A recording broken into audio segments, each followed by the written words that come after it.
The generation gap. The world has turned into a madhouse. Small children go to bed at midnight when they should be fast asleep by sunset.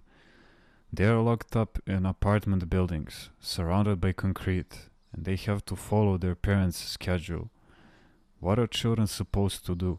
And how are their parents supposed to deal with them? Young people come and complain.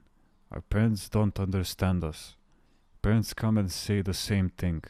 Our children don't understand us. There is a growing gap between them. It will not disappear until children imagine themselves in the position of their parents, and the parents imagine themselves in the position of their children. Children who do not cause their parents pain will not suffer later at the hands of their own children when they become parents.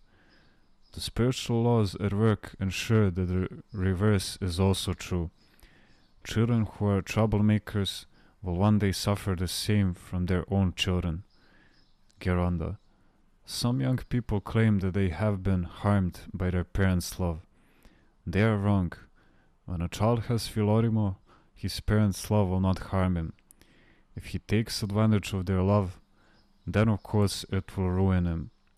In essence, only an impaired child can be harmed by the love of his parents. Instead of being grateful to God for them and for their love, he is upset because they are kind and good to him. What can one say? Think of all the young people who are without parents, who have no one to care for them. When a child does not recognize his parents as his benefactors and does not love them, especially when the parents are God-fearing people, how will he respect and love God, who is the great benefactor and father of all human beings? A concept hard to understand at a young age.